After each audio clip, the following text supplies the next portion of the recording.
घर की तरफ चलते हैं और आपको इनका घर भी दिखाते हैं। और इस एमपी का घर देखकर आप शायद हैरत के समंदर में मुब्तला हो जाएंगे कि इतना जबरदस्त लाइफस्टाइल है इसका। सर आइए,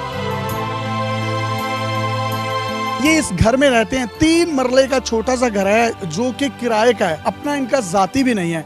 इनके वालिद साहब इमाम मस्जिद थे। मस्जिद की इमामत की वजह से उनको एक रिहाइश के लिए जगह दी गई थी जो कि रेंट पर है और जिसका किराया ये आज भी पे करते हैं। इनके घर का जो पाइप है वो भी टूटा हुआ है। अगर मैं इनकी गलियों की बात करूं तो टूटी हुई गलियां हैं। इन्होंने वो तमाम गलियां जो इनकी गली से इर्द गिर्द की हैं, मोहल्ले से इर्द गिर्द की हैं, उनको प्रायोरिटी पर पहले बनवाना शुरू किया और अपनी गली की बारी बाद में आती है। अगर मैं घर की बात करूं तो एक शटर है, इस शटर को ऊपर उठाते हैं खुद ही और गाड़ी को अंदर लगा दिया जाता है, जिसके बिल्कुल साथ एक ऑफिस है और ऑफिस में सब लोग नीचे बैठते हैं, उनके मसले मसाइल सुनते हैं। ये सामने बिल्कुल इनके घर के मस्जिद है। ये पहले एमपी हैं जो नाइब खतीब भी हैं, मस्जिद में जुम्मा भी पढ़ाते हैं और इमामत भी करवाते हैं नमाजों की।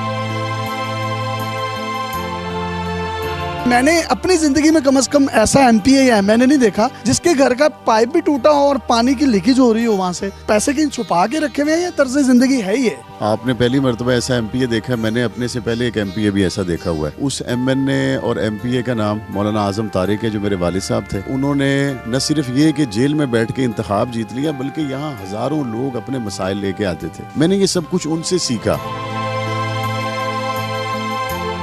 मैं ऊपर वाला घर भी आपका देख रहा हूँ जिसमें टीआर और गार्डर पड़े हुए हैं। बड़ा खस्ता हाल है। घर क्यों नहीं बनाया? वालिद साहब भी 7 दफा असम्बलियों में पहुंचे, आप खुद भी असम्बली में हैं। जितनी एक एमएनए या एमपीए की तनख्वाह होती है उससे अगर ऊपर वाला घर बनता होता, उससे अगर बड़े बड़े फार्म हाउस और हिरन और मोर और खूबसूरत एक जिंदगी का नक्शा कायम किया जा सकता होता तो मेरे वालिद साहब भी कर लेते, मैं भी कर लेता। मुझे तो उस तनख्वाह में ये सब कुछ बनता हुआ नजर नहीं आता। अगर किसी का बन जाता है तो वो मेरे साथ राब्ता जरूर करे ताकि मैं भी अपने लिए आसानियां पैदा कर। आपके अपने घर की और गली की जो सड़क है वो अभी तक खस्ता है, लेकिन इर्द गिर्द की आपने सड़कें सोलिंग करवा दी है। इसकी रीजन क्या है? सियासी नुमाइंदे का मतलब ये है कि आप उस कौम के खादिम होते हैं। खादिम अपना खूबसूरत गली मोहल्ला सब कुछ बना ले और बाकी लोग पीछे रह जाए। मैंने पहले काम शुरू करवाया मर्जीपुरा में, मुख्तलिफ इलाकों में, हरमलपुर में, लूले शाह में, हमने वहाँ काम शुरू करवाया। लेकिन मैंने मोहल्ले वालों को कहा पहले आपकी गलियां बनेगी, मैं आपको भी विजिट कराता हूँ, आखिर में मैं अपनी बनवाऊंगा अगर ग्रांट बच गई